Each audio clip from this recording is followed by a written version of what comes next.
Bonjour à tous, c'est Elise, je suis contente de vous retrouver aujourd'hui. On va faire une vidéo sur mon bilan culturel de février 2025. Alors je vous préviens, ma chienne, elle a commencé un petit caprice juste avant que je commence à filmer. Donc je ne sais pas ce que ça va donner, on va voir. Au niveau du mois de février 2025, c'était un mois assez agréable, assez tranquille. Bon, j'ai pas mal travaillé quand même, mais il n'y a pas eu d'événements vraiment spéciaux ou que sais-je. J'ai eu une visite ce matin de l'agence immobilière dans mon appartement. Donc j'ai dû faire un petit ménage quand même. C'était assez stressant pour moi parce que j'ai jamais eu ce type de visite auparavant. Donc voilà. Bon, je pense que ça s'est bien passé. J'ai pas eu de retour pour le moment, donc il n'y a pas de raison. Euh, Au niveau, en ce qui concerne le mois de février, euh, j'ai euh, j'ai lu pas mal, mais j'ai fait beaucoup d'autres activités culturelles dont je souhaiterais parler. Donc déjà, je suis allée une fois au cinéma, je suis allée voir le film de Bob Dylan, sur Bob Dylan, donc A Perfect Unknown, avec Timothée Chalamet. Alors j'ai trouvé que le film était très bien, j'adore la musique de Bob Dylan, donc pour moi c'était vraiment cool en fait de voir le processus créatif qu'il a eu à ce moment-là, ses interactions avec Joan Baez ainsi que le personnage de Sylvie. J'ai trouvé que les femmes ainsi que Timothée Chalamet ont vraiment très bien joué. Euh, Si j'avais une critique, ce serait une critique autour du scénario. J'ai trouvé que les personnages féminins étaient très bien développés, on rentrait bien dans, la- dans leur psychologie, on comprenait pourquoi elles ressentaient ce qu'elles ressentaient, alors qu'avec Bob Dylan, on est toujours un peu en retrait.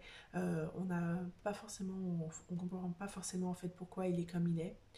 Si je compare avec le biopic musical de Johnny Cash, j'ai trouvé que le personnage de Johnny Cash était très bien décrit dans ce film.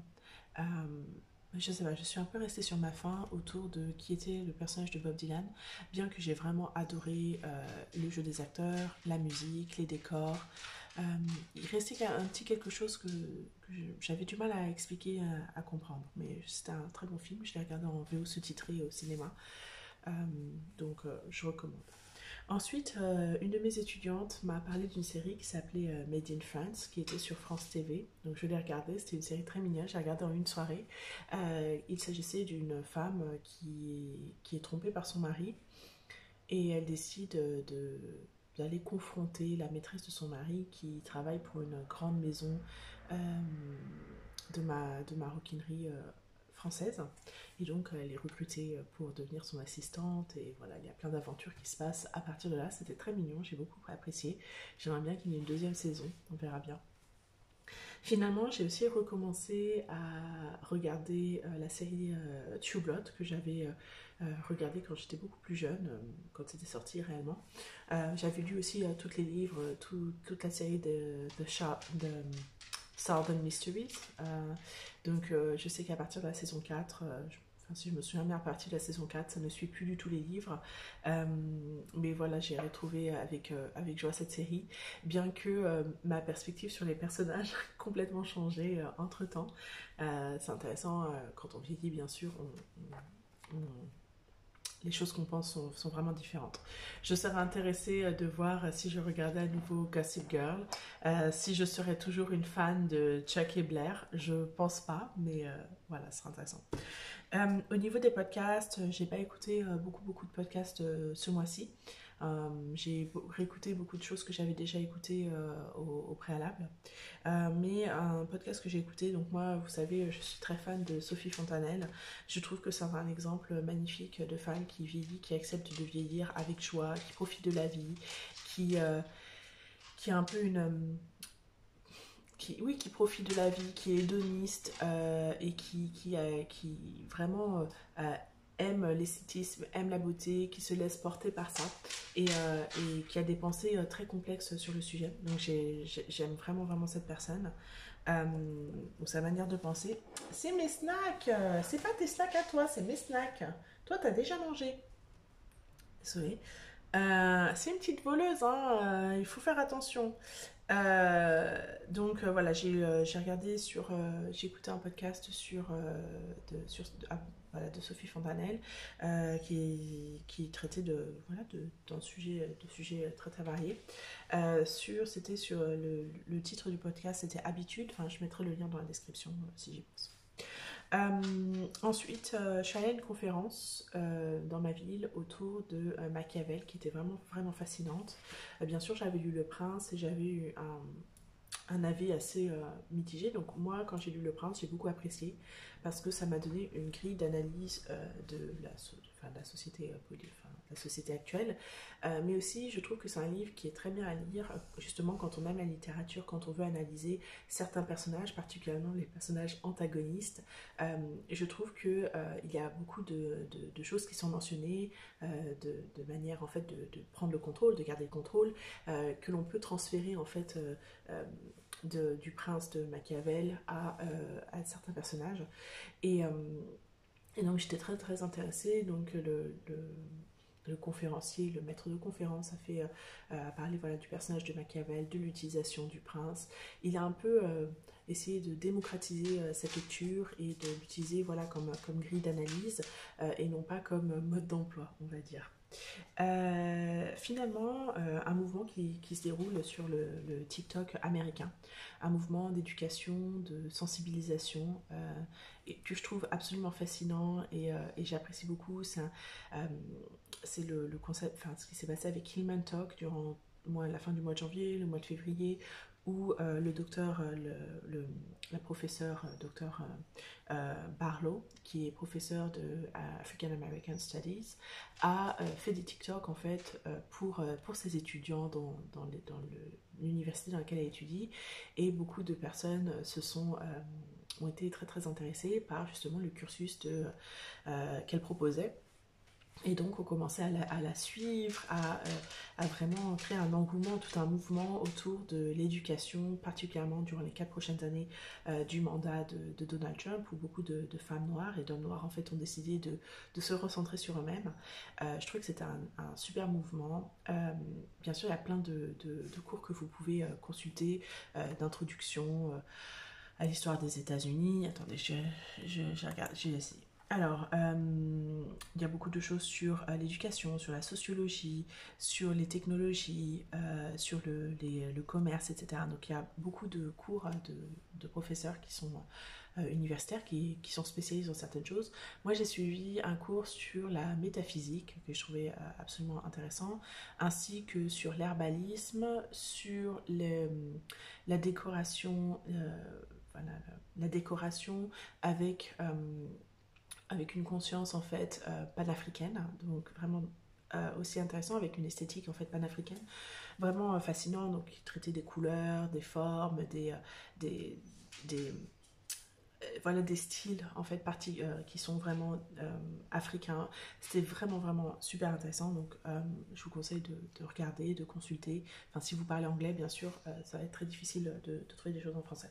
Donc ça, c'est un peu ce que j'ai suivi, ce que j'ai fait durant le mois de février en dehors de la lecture.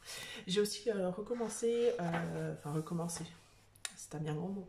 Quand j'étais petite, j'avais appris à tricoter et j'ai décidé de me tricoter un pull avant la fin de l'hiver. Alors, je vais pas vous mentir, ça va être très très compliqué, sachant que ce petit truc rouge, c'est tout ce que j'ai tricoté durant tout le mois.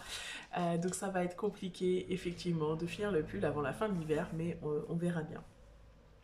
Autour de la lecture, ce mois-ci, j'ai un peu moins lu que durant le mois de janvier, parce que voilà, j'ai été plus occupée, bien sûr, et aussi c'est un mois beaucoup plus court. Donc j'ai lu 9 livres, c'est quand même très très bien. Donc voilà, je suis assez contente. Donc le premier ouvrage que j'ai lu, c'est Carmilla de Joseph Sheridan Le Fanu, donc je l'ai emprunté à la bibliothèque, hein, c'est pas à moi, je n'ai pas les moyens de m'acheter une Pléiade. Voilà. Dracula, donc non, Carmilla, qui est en fait un peu un roman, un roman ou une histoire courte, euh, une nouvelle, histoire courte. Je traduis les choses en anglais, ça ne fonctionne pas comme ça.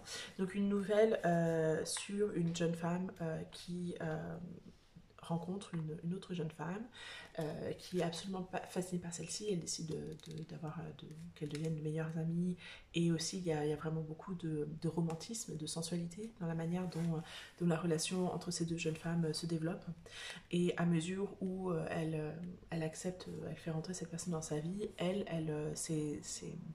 sa force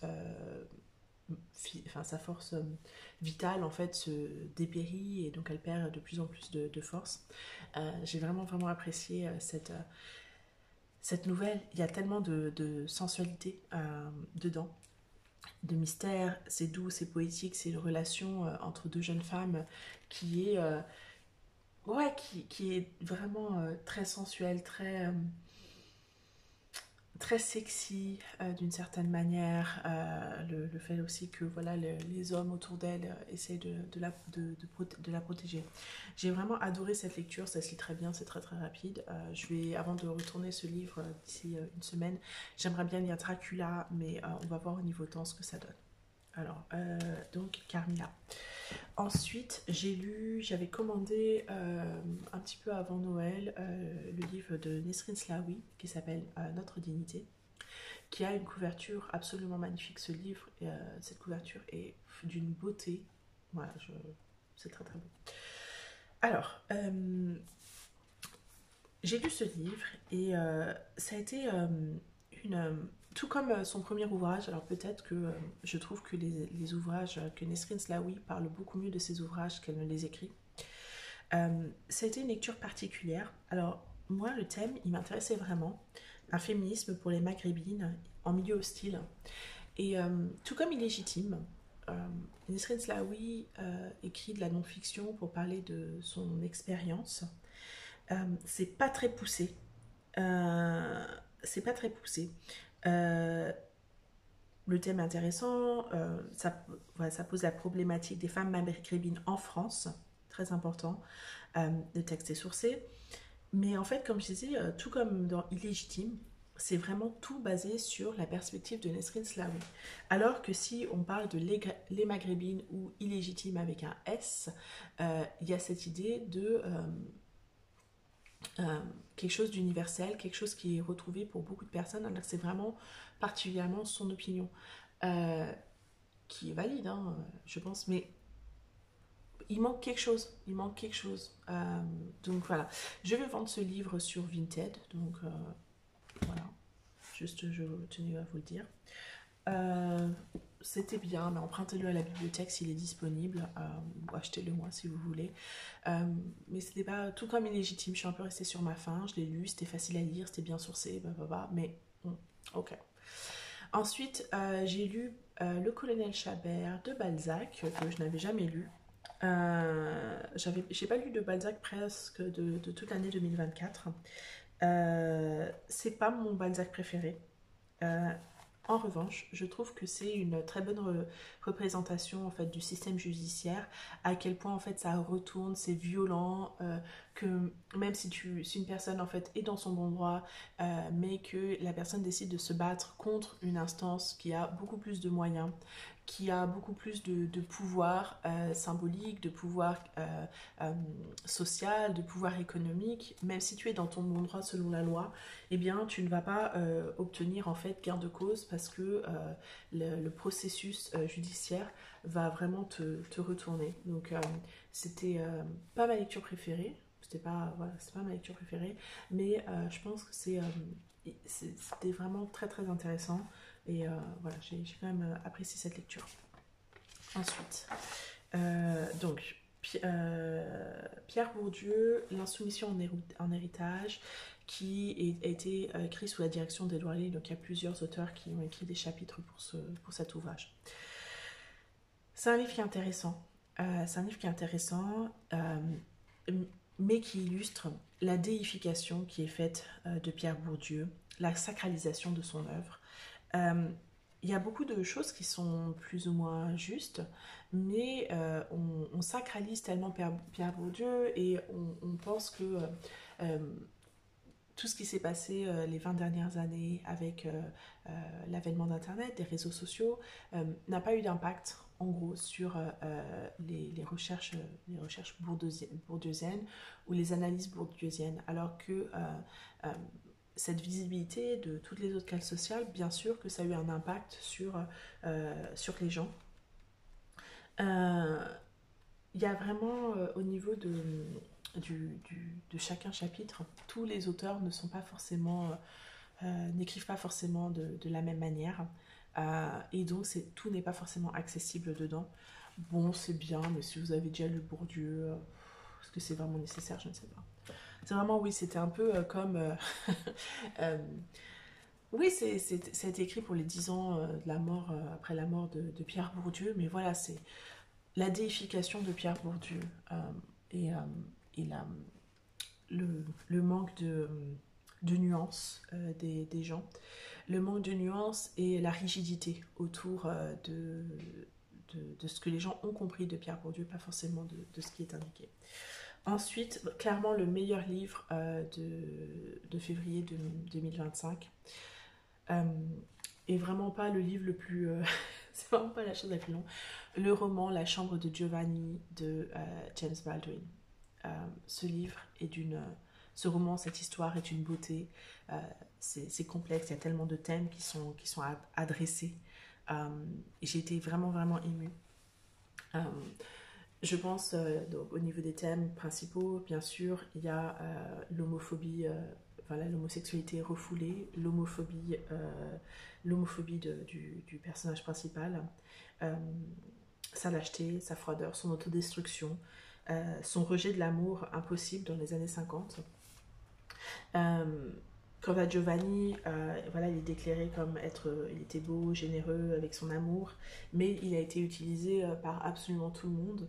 Il y a beaucoup de discussions autour des classes sociales, autour de l'abus des corps des gens pauvres, autour de la domination.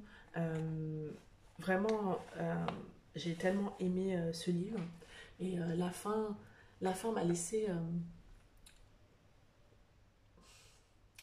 Enfin, j'ai tellement, après la fin du livre, j'ai continué à réfléchir à la suite des personnages, ce qui n'est pas mentionné, euh, le fait que Giovanni est abandonné et ne saura jamais l'amour que lui portait David, et que David va finir sa vie sans son grand amour. Ouais, j'étais vraiment émue à la fin du livre. Ensuite, j'ai lu un livre un peu plus conséquent, Bad Feminist, enfin conséquent au niveau de la longueur, mais pas au niveau de l'émotion. Bad Feminists de Roxane Gay. Alors ça, c'est un livre qu'on trouve souvent dans les Celebrity Recommends. C'est une série d'essais que l'autrice a écrit pour The Guardian et le site de Rumpus. Et je trouve que c'est une bonne introduction aux enjeux du féminisme intersectionnel. Je trouve que c'est un point d'entrée aux luttes sociales. En revanche, ma critique, c'est que le livre, en fait, reste vraiment très très débutant, très très basique. Il n'y a pas d'évolution. Puisque ce sont des essais qui ont été publiés indépendamment les uns des autres, il n'y a pas d'évolution. Alors, bon, c'est intéressant, mais à la moitié du texte, tu as compris le propos et voilà, tu veux passer à autre chose. Donc, la première partie, pour moi, c'était intéressant parce que j'aimais bien sa plume, parce que je trouvais qu'elle était... les choses j'étais globalement d'accord avec tout ce qu'elle disait, mais c'est vrai qu'il n'y a aucune évolution entre le premier essai et le dernier essai, puisque ça ne fonctionne pas comme ça quand on publie des articles dans différents... dans la même publication, il n'y a pas d'évolution, c'est toujours en fait publié pour le même public qui est à la base. Ensuite, j'ai lu Servir les riches d'Alizée Delpierre, que je souhaitais lire depuis très très longtemps. Franchement, c'était hyper hyper intéressant. J'apprécie en fait, elle est sociologue et moi je dis souvent que les sociologues ne savent pas écrire, que les ouvrages de sociologie sont vraiment denses et je trouve que au contraire avec Alizée Delpierre c'est quelque chose de très accessible, enfin cet ouvrage est très accessible. Je suppose que quand elle a écrit sa thèse c'était écrit de manière complètement différente, mais j'ai trouvé que c'était une lecture enrichissante. Ça permettait de découvrir une société complètement annexe. Donc quand on lit Les Pinsons Charlot, on découvre la classe riche, leur perspective, la classe l'élite, les ultra riches, on découvre leur perspective, mais on n'a pas forcément le point de vue des gens qui travaillent directement avec eux, comment en fait ce système de domination des ultra riches, comment ça se passe dans le cadre de leur maison, dans le cadre de leur famille.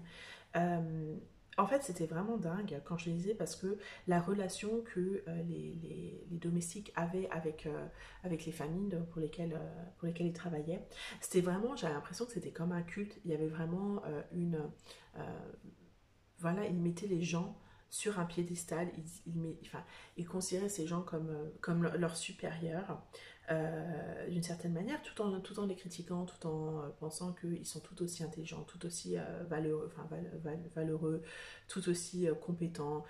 Bref, donc c'était vraiment intéressant, c'est vraiment profondément patriarcal, où il y a de grandes différences entre les domestiques hommes et les domestiques femmes, les riches, les maîtres hommes et les maîtres femmes, les choses qu'ils veulent. Vraiment, c'est le règne de la domination et il y a beaucoup voilà, de déférence et vraiment c'est le sacrifice de la personne, de son corps, de sa pensée pour plus ou moins d'argent. Il y a des gens qui vivent presque dans la précarité, donc qui gagnent très peu d'argent et qui n'ont pas le choix que de continuer puisqu'ils ne gagnent pas suffisamment d'argent pour pouvoir être indépendants et partir. Euh, Vraiment, il y a des choses, c'était irréel en fait, il y a des choses qu'on voyait, c'était irréel. Je me disais, mais comment en fait quelqu'un peut manquer d'éthique, d'humanité à ce point? Beaucoup d'abus des corps. Bref, c'est particulier. Je pense que c'est une lecture super super intéressante et c'est surtout un milieu donc, qui doit être régulé. Et je sais qu'il n'y a pas beaucoup d'enquêtes en fait autour du lieu de travail parce que c'est au domicile, mais les choses qui s'y passent. Enfin, il y a un monsieur qui a été forcé de porter une couche au travail, qui a été travesti au travail. C'est incroyable, incroyable. Ensuite, je me suis procuré The Scam Manifesto de Valérie Solanas. Alors j'ai beaucoup aimé cette lecture, je trouvais que c'était intéressant particulièrement parce que j'avais pas aimé la lecture moi les hommes je les déteste de Pauline quelque chose. Euh, j'ai beaucoup ri, j'ai aimé cette lecture. Je suis pas d'accord avec tous ces points. Il y a beaucoup de choses qu'elle mentionne particulièrement autour du capitalisme, cette idée que en tant que société on ne va pas progresser tant qu'on reste dans des schémas capitalistes, tant qu'on continue à valoriser l'argent plutôt que valoriser la communauté. Ça j'ai trouvé vraiment ça très très important. euh, Sa critique en fait de la notion du grand art, de toujours en fait la volonté d'avoir une valeur monétaire, pécuniaire à l'art. Je trouvais que c'est intéressant. L'urgence de se détacher du regard masculin, des volontés masculines. Vraiment, j'ai beaucoup apprécié cet ouvrage, même si elle est très extrême. Voilà, moi je ne recommande pas les suicides de masse, les assassinats de masse de la gente masculine. Euh, mais j'ai trouvé qu'il y a certains points qui étaient intéressants, mais c'est vrai qu'on voit que ça a été écrit par quelqu'un qui n'était pas forcément stable. Mais je trouve que c'est une excellente lecture. Et voilà, j'ai dit, ce livre, en gros c'est ce que moi, les hommes, je les déteste, voulais être, mais n'a pas réussi à être. Donc c'était vraiment très... elle est à 100%, mais voilà. Donc j'ai beaucoup aimé. Après, c'est un livre pas forcément à acheter, mais à emprunter dans une bibliothèque si vous le trouvez. Voilà, bah, on a fini pour février 2025. Je pense pas que je vais lire un livre d'ici la fin de la journée. J'ai vraiment pas le courage, j'ai trop de choses à faire aujourd'hui. Donc je pense que ce sera tout. Merci beaucoup, je suis contente de vous voir et j'espère que vous avez aimé cette vidéo. Bye!